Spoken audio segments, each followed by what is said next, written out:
Christos Reid. So give it up for him.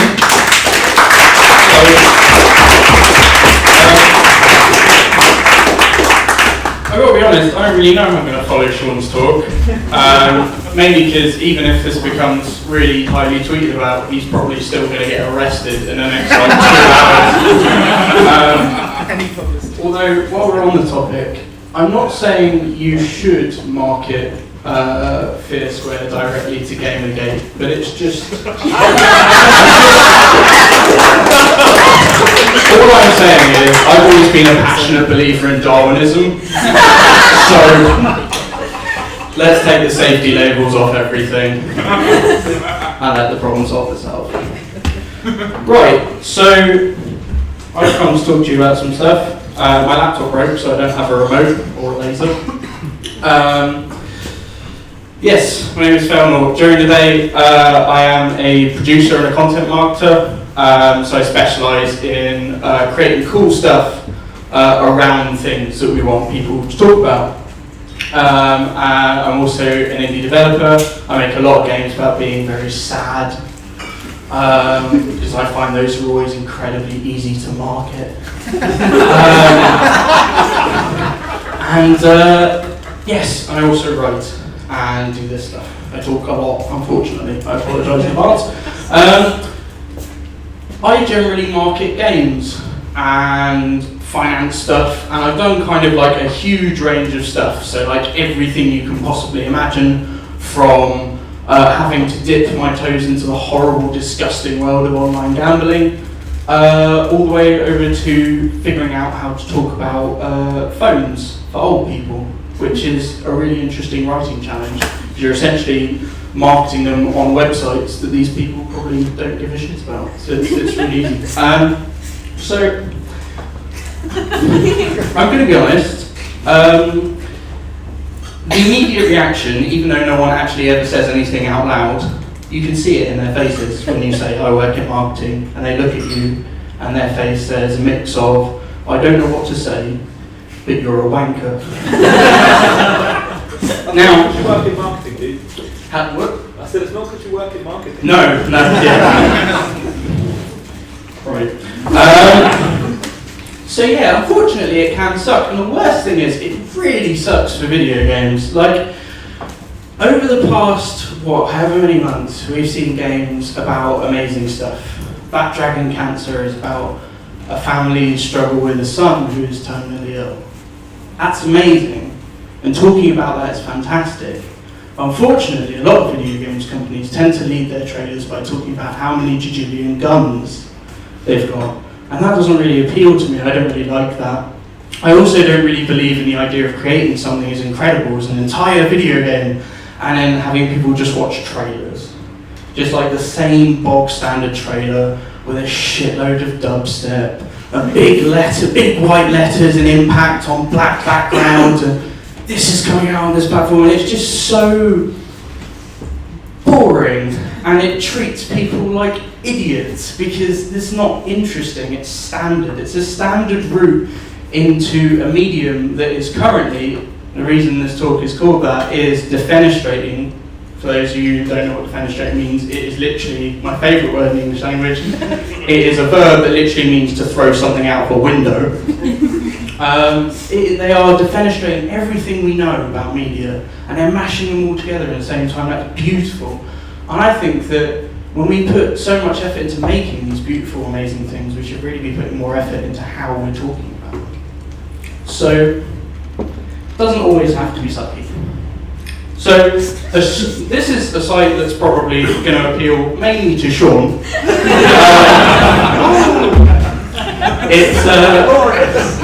It's called ilovebees, and basically it was made by Bungie in order to market Halo 2. So during their trailer, a reference to this website came up, and over the next few months they kept putting weird cryptic stuff onto this website. People would digest it and they would get together and they would discuss it at length in forums, and it was all this like really weird left field approach to marketing something. They didn't just stick a trap, I mean, well they did, because it's Halo, and it's not like Like, Halo is not a franchise you're ever going to stick the Penguin Classics logo on, let's be honest.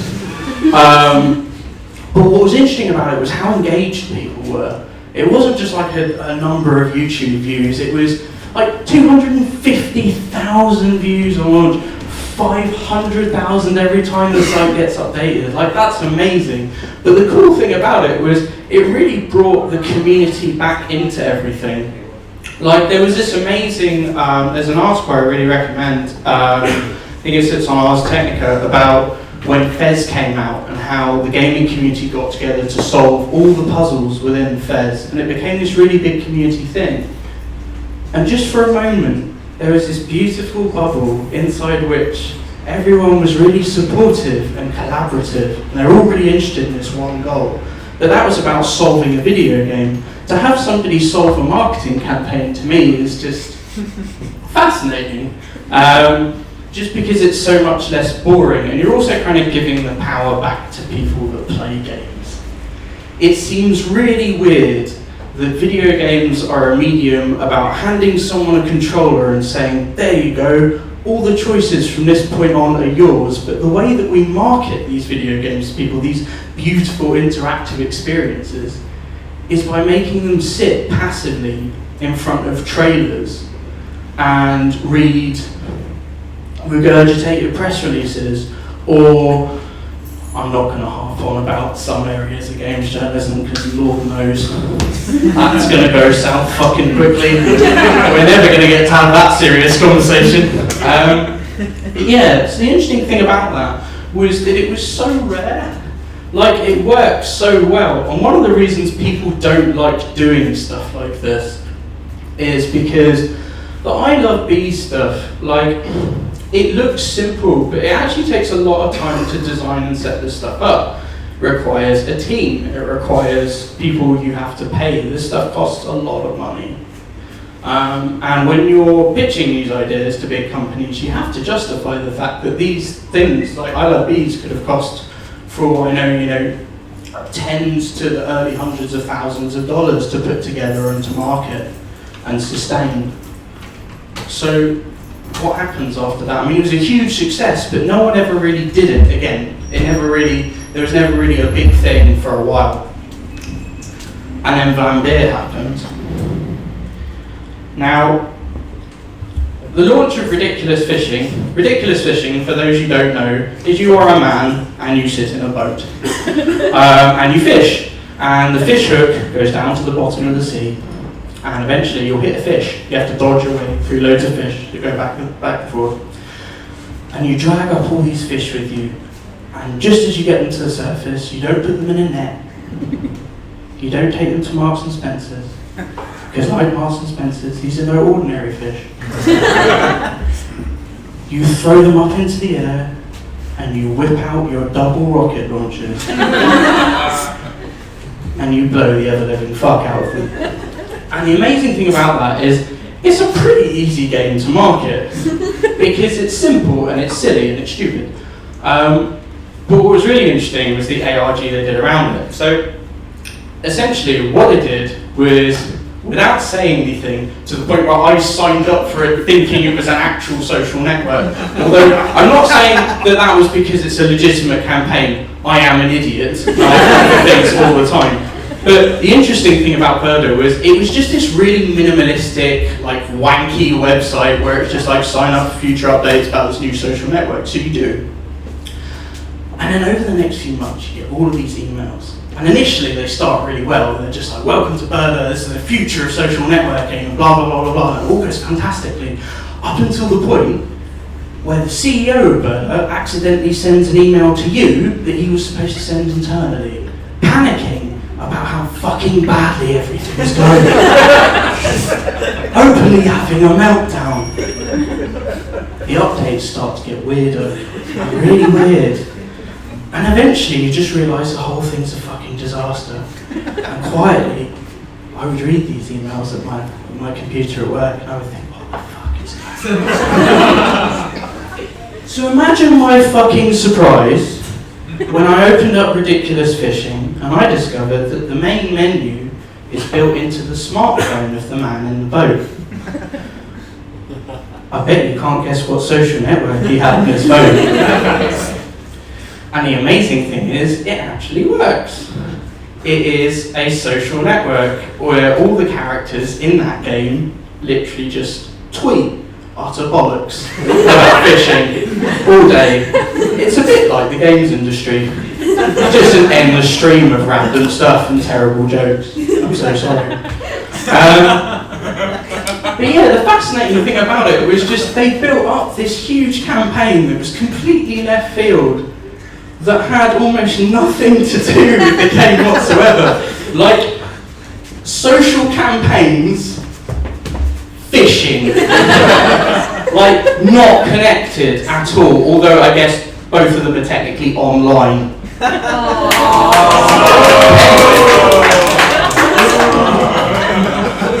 Could be worse, could be using the porn API. Right, so yeah, they also made a trailer which was really cool, mainly because it was the most creative trailer I've ever seen, because it was online. 6-7 seconds that told you everything you need to know about how the game worked. So, hook goes down, hook comes up, shotgun comes out, logo. And that was it, in like 7 seconds. It was amazing. And most people would be like, yeah, but how effective was it? Well, I mean, Apple gave the game a fucking award. This is a really popular game. But the best thing about it is that for everyone wondering how successful it was, and I'm sure this is totally unrelated, shortly afterwards, Battlefield got a trailer on Vine that also summarised all of this stuff. And it's interesting because occasionally, the difference effectively is between indie and AAA. AAA is a big machine where in order to pitch this kind of stuff, you've got to push through a lot of red tape and convince people to put a lot of money behind it. If you're an indie, you can effectively do whatever the fuck you want. Some of it will result in amazing stuff like this. Some of it will result in a heavy ramen diet. Depends on how it pans out. But it's interesting that you can do this stuff. So, at the moment, it's just a bit frustrating because games are so varied. I love video games, but so much of the stuff that advertises video games is so fucking bad. I've never played Evany. I mean, I'm relatively certain it hasn't got any women with underwear on in it. But what's interesting about it was just a completely irrelevant campaign. And I can't help but wonder if there was just a really depressed programmer somewhere knowing that he made one of the best online strategy fantasy titles of all time and just being marketed so badly that nobody played it. The same with Borderlands really. Like, Borderlands is fun and it's silly, and I know I harp on about the Jajillion guns thing, but that's funny and it's interesting because it's almost as though they've gone, well, we could have a really serious trailer about how incredibly weird and violent it is, but the cool thing about the marketing for Borderlands is it understands itself.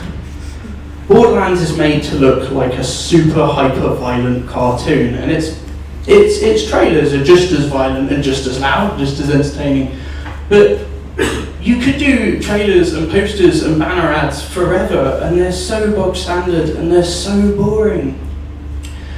One of the things that Sean mentioned in his talk was that you tend to generate a lot of data, and there's always interesting things you can do with data. I'm going to tell you a secret.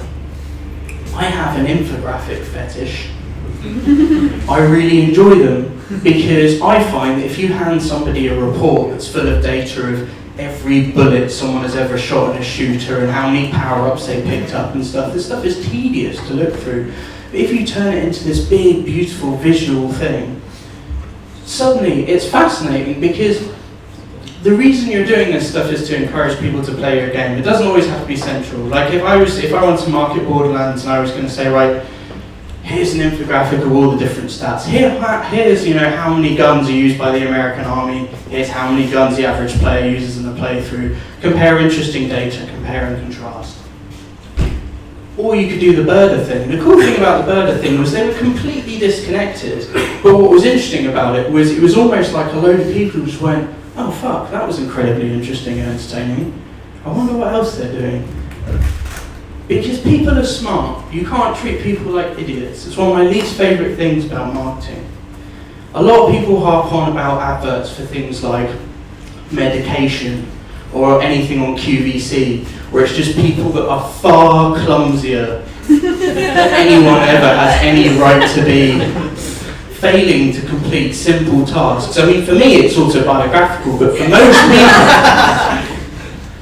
you're treating them like idiots, and it's important not to do that. Because people are beautiful and smart and interesting and complicated. So it seems such a shame to market something that engages with all of that and do it in such a simple way. We've spoken about Vine and we've spoken about alternate reality games and things, but what else aren't we showing people? Like, the Fable games, let's be honest, are a bit fucking naff. But the interesting thing about them is the way in which they're marketed and the way in which people build them up. So like, you know, shortly before Fable 3 came out, a game comes out and it's a gambling game, which is a bit weird. But you could play it and your money gets transferred into the real game, and it was something to do, and it was something where you could interact and you could control the outcome. And then the outcome, at least to some degree, was you then going, okay, well I've interacted until this point, I'm now invested, I want to interact with the rest of it. And that's what's exciting to me. Like, the best Kickstarter videos, in my opinion, like, I would recommend watching the one for This Dragon Cancer. Don't do what I did and watch it at work, because you'll be a fucking mess by the end of it. But the amazing thing about it is that they shot it as a documentary, to the point where you are already heavily emotionally invested in that. So why wouldn't you want to interact with it? After listening to what they've said for 5-10 minutes, why wouldn't you then want to walk a mile in their shoes? And that's the cool thing about marketing, is just kind of, for me, marketing isn't so much kind of trying to push people through a door, but to decorate the wall around it with all this amazing stuff, and then just leave it open for people and say, look at all of this, how cool is this stuff, look at all these stats, all these weird videos, look at that video that one of our coders made at 3 AM about how the collision detection had broken and the vending machine wasn't working, and then the following day, all the heads in the game had been deleted. Probably a fireable offence, but definitely something that humanises a video game. A while back, when I was thinking about how much I love little games, little interesting games, I made a Twitter account called VideoBrains, which I'm going to be resurrecting soon. And the moment I made it, I gave a simple pitch, which is, I like what Lambert did. I think it's important to be able to communicate to someone that quickly, just give them like a small taste of how amazing something is. And the amount of people, not just gamers, but high-profile people, just latched onto this concept and followed and tweeted it out and spoke about it, because it was just something different. It was a different way to talk about video games, and that's all marketing should be. It's just to share with other people how excited you are about this thing that you're making, not why they should give you their money.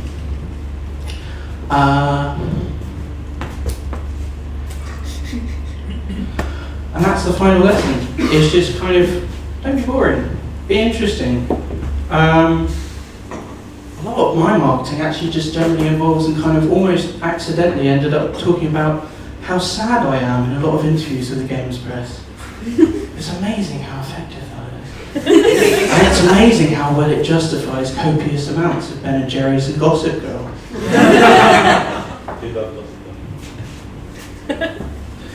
Yeah, so that's me, and I was just kind of wondering if anyone had any questions. Yes? I just wonder what your opinion is on games that advertise using not actual gameplay.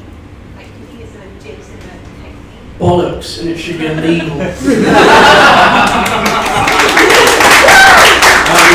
I'm not just being dramatic, I genuinely do think it should be against regulations to advertise video games with stuff like that. Occasionally, you get live action trailers which are a bit weird, because it's almost like they went, well, we can't use CGI. What can we use? I know, photorealistic real people that don't have physics that are anywhere near as entertaining as, video game people unless you want to be arrested. But yeah, I think it's utter bullshit. But yeah, there are some nice ways to do it, like show gameplay. It's interesting. Like that's why Let's Plays to me are always way better trailers for video games than actual video game trailers. That's why, if you are an indie developer in the audience, put a statement on your website that says that people are allowed to make Let's Play videos of your games. Give them absolute express permission. Because all they're doing is creating hours and hours and hours of video advertising for free to millions of people. And I don't get why you wouldn't do that. But yeah, the live action stuff, actually the one good example I would give you, because the Skyrim one was kind of iffy, was Destiny. Destiny had this awesome live action trailer where it was a range of players who are having a really good time, and then like fucking Led Zeppelin kicks in the middle of it, and they're like, let's put on some classical music and all this stuff, and the Led Zeppelin kicks in, and it's all very action. Like that's entertaining, but it's entertainment and not a trailer, so it's kind of to the side. Anyone else?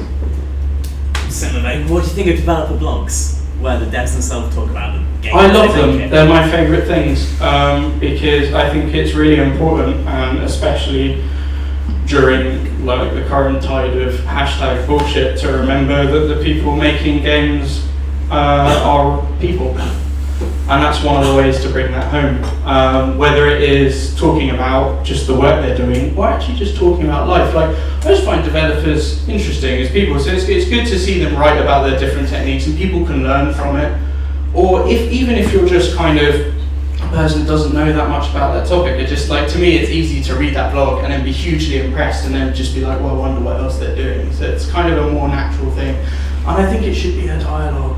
I think one of the greatest tragedies for me about this fucking stupid hashtag is how much damage it's done to the dialogue between developers and their audiences.